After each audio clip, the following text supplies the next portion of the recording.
Hello, জি জি জি ভাইয়া, hello, জি ভাইয়া, একটা মিনিট, আমি শুনতে পাচ্ছি না, একটা মিনিট।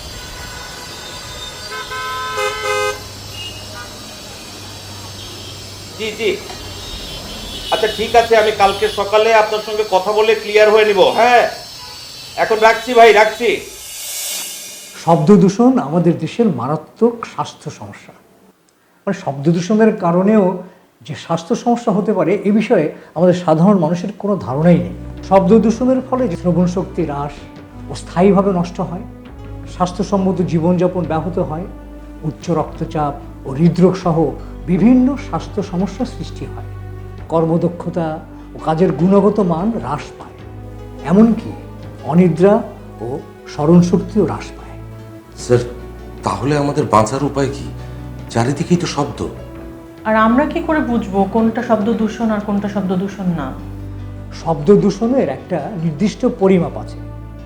আমরা সবাই যদি সেটাকে মেনে চলি তাহলেই এই শব্দ দূষণের হাত থেকে আমরা বাঁচতে পারব।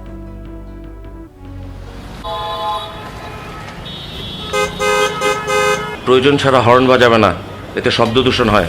ঠিক আছে স্যার।